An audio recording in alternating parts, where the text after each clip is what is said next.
Outlander is the historical medical romance time-travelling drama taking place in Scotland and America in both the 1720s and the 1780s. Episode 710, Brotherly Love, finds us back in Scotland, and after a flashback of Jamie and Ian as kids learning to fight, we zip forward to Ian's final days, as he makes peace with the world and then drifts away with his wife and his best pal beside him. Then, Jamie buries him in the back garden before heading off to America, via France.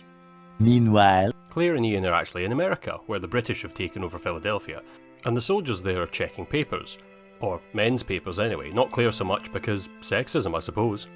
And anyway, she meets up with Lord John and Sick Henry, who surprisingly isn't dead and is staying in the house of Mercy, which is a little on the nose. But Mercy's actually the wife of that guy who died last season, but a little bit more on that later. Anyway, Claire does a little chop on him after meeting up with the Quaker doc, and they realise it's a fairly simple matter of a bowel resection to fix him up. Job's a good 'un. With that out the way, Claire turns her attention to Mercy, who's understandably sad to hear that her husband's dead, but not that sad by the looks of things. Anyway, turns out she's a spy against the British, but reckons that she might be being watched, so she manages to convince Claire that she should pass on the seditious materials by popping them into a little birdhouse, and since nobody apparently searches or suspects Claire, then that should be fine. And Claire's kinda half right. At the same time, the Quaker lass is out shopping with Lord John, and Rollo runs off unexpectedly, so she decides immediately this means it must mean Ian is back and starts shouting for him in the market, which gets the attention of old Archie Bug, who somehow hasn't died of old age, and Bug grabs her in the stables, which is not a euphemism.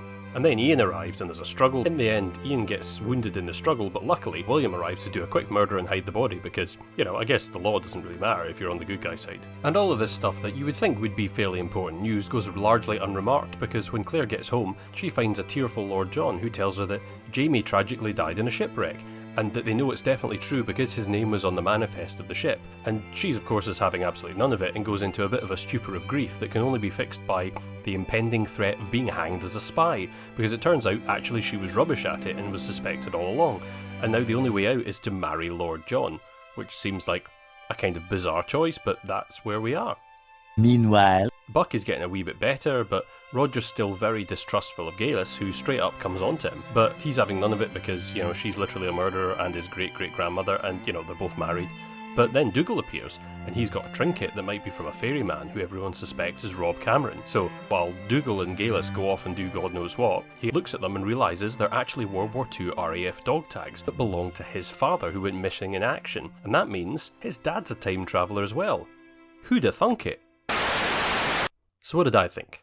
Well, for the first half or so of this episode, maybe 20 to 25 minutes, I was actually really enjoying it, really full of hope. I thought the stuff with Jamie, Jenny and Ian was really well done and tastefully done. It's kind of sad to see a long-time character like Ian, and obviously Stephen Cree, who's been playing him, them going from the show. It's a shame, and I thought it was tastefully done, it was quiet, it was reserved, and it had real presence to it, so it's sad to see him go, but also I'm glad they didn't show him literally choking out his last breath, because that would have been a bit ugh.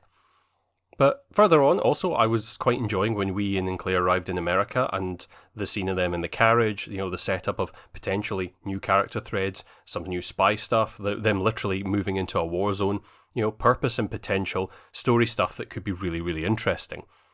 And that's kind of when I started to feel it went messy, because basically, round about the point where Ian went off, that's where it started to go awry for me. I'm not saying that the back half didn't have some good stuff.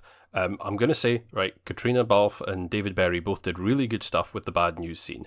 I have some thoughts on that later, but I thought the pair of them really pulled it out the bag, and the sadness, they're good actors, they've done this kind of stuff for a while. They know this stuff inside out.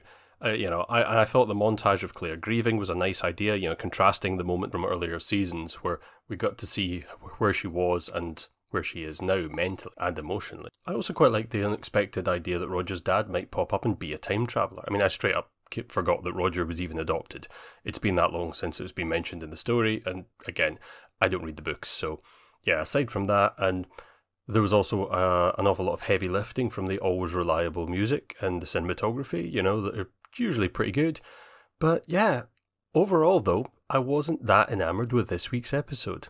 And really, it's not too hard for me to put my finger on the problem here. It's the same major issue that I've been bleating on about for most of the last 3 seasons. The show's pacing is just all wrong. It's cramming in far too many plot lines for the time available, and it's not using the time that it has well enough when it does. Which means we have an awful lot of palaver that doesn't feel like good build-up to the events that end up not being satisfying when they conclude. I mean, look at it this week. We had Ian's death. We had the Bug revenge. We had Ian and the Quaker Lassie and their love's payoff. We had Henry and his bad tummy. We had the introduction of Mercy and her story. We had Claire doing a bit of spying. We had the supposed death of Jamie. We had Claire stuck in her grief. You had the payoff of Claire's bad spying, and then Lord John having to make his emergency proposal. As well as all of that, we had Roger's revelations and getting hit on by Gaius. Now, that all happened in a single episode. Some of these are completely new stories cut from whole cloth, which then finish up in the same episode. It's kind of exhausting, and it's really not very satisfying. And the result is, those of us who have never read the books don't get much from this. I mean, we just don't know or care about the characters, because as soon as they arrive, they're going to vanish again. I mean, the Woodcocks, do we really know anything about them? I have to be honest, I only vaguely remember Mr. Woodcock from the first half of this season, and what's more, the episodes themselves aren't allowing us to get to know these characters because there's just A, B, C, D and E plots all mashed together and none of them seem to be taking precedence. Being more specific, let's look at, for example, the wee Ian storyline. He arrives, but then him and Rachel miss each other in the market, which was kind of a bit clumsy and a little bit kids' TV-esque. I mean, maybe it was supposed to be kind of rom-commy, but it didn't really work that way. And, you know, I'll buy that Rollo has a good sense of smell, but he runs like half a mile to find Ian through the middle of a smelly town with loads of people everywhere. But if he was that close, Rachel probably should have seen him, and if he wasn't that close, how did Rollo actually know he was there? But Rachel a minute ago actually said, "The dog does what the dog will." And when he runs off, she's like, "Oh, that must be Ian. Ian!" I mean, has she literally done that every single time the dog ran off? But also, apparently, Archibald Bug has just been hanging around, like, just within earshot, waiting and watching her for 6 months. You know, like a proper Saturday morning cartoon villain, you know, and when he does catch her, he waits to kill her in front of Ian, you know, which isn't what happened to him and his wife, you know, his wife died and he found out later. So the whole thing comes across as a bit of a mockery, and the only reason he would do it this way is to provide Ian with a chance to fight back. And of course, you know, in classic cartoon style, Bug stands there monologuing while Ian gets closer and closer and closer till they actually get close enough that he has a fight. But of course Rachel doesn't want him to kill Bug, so she gets in the way. I mean, I know she's a Quaker in that, but that whole scene just felt a bit strange. And also, where's Rollo? Now, I fully expected that Rollo would have come in and saved the day, but instead, William just appears out of nowhere and shoots Bug dead. Surprise, motherfucker! Okay. I mean, I imagine that might be just because it's difficult to do stunt scenes with dogs, and that might have been expensive, and maybe it's just easier to get, you know, the actor who plays William just to pop into the set that day and go, "Pyow," and then say a line about, "Don't worry, I'm going to tidy it up." And the problem is, there's no pathos to this. There's no satisfaction to it. It was set up right before Ian left at the back end of last season, and here we are, the second he's back in Scotland, it pays off. I mean, you know, I'll give it credit that for once it didn't all happen in a single episode, but the show gives this pair this long scene afterwards, which feels kind of unearned, all because of Ian's 6 months or so of thinking back and forth about this. But the problem is, we never saw any of that because it all happened off-screen during a mid-season break, and a couple of time jumps back and forward on a boat trip that we never got to see. So, yeah, it just doesn't work. And on a technical point, the show itself shot itself in the foot by making me laugh during what should have been one of the biggest moments. Now, okay, right. We all know that Jamie's not dead, you know. I mean, the fact that they've even done press stuff about season 8 that had him in it. Every good story has to come to an end. They always do. Anybody who wasn't an idiot knows he's not going to die, but also because this is TV, if he was going to die, they would have shown it on screen. You know, there's no way that they were going to kill him off screen. It's just ridiculous. And it's the fact that it's all just because of his name on a manifest. Now, sure, I bet the characters would believe that. And this should have been quite powerful. But what let it down was this terrible echo of somebody repeating, Lost with all hands. It is true, lost with all hands. Lost with all hands. With all hands. Now, whoever thought that was a good idea needs to be lost at sea themselves. And let's really not get into like the craziness of the "you must marry me" stuff. I mean, you remember when I was saying that the show is starting to bluntly repeat itself? Well, we're literally back in season 1 where Claire had to get married to save herself from being put to death. But this time, it's to Lord John.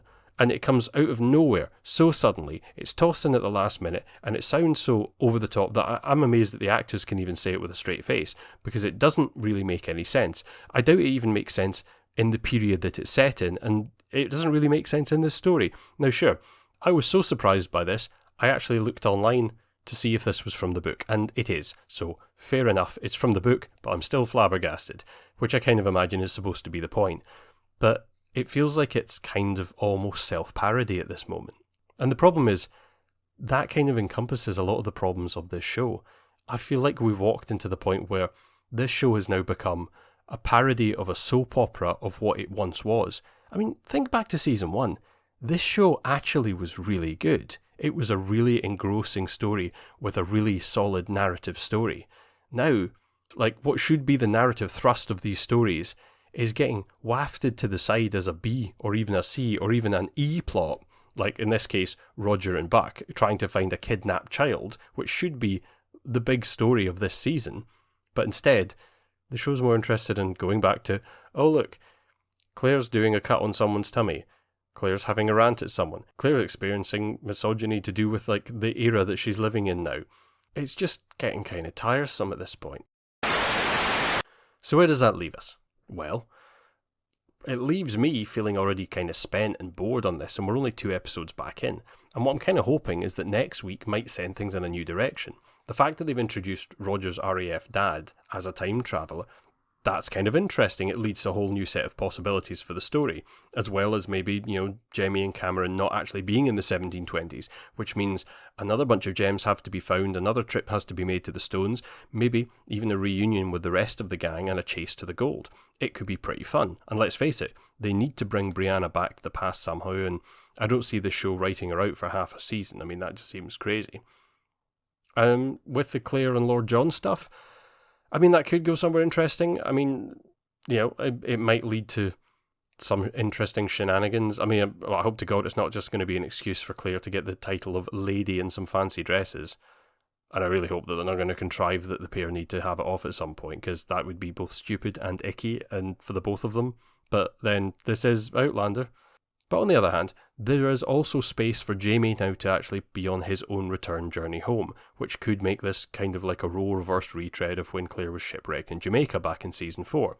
Now, again, as I said, feels like they're repeating stuff, but that would sort of make sense. Because otherwise, if they drag on for a few episodes of him not actually being in the show and still pretend that he's dead, I'm just going to feel like they're wasting their time and padding things out.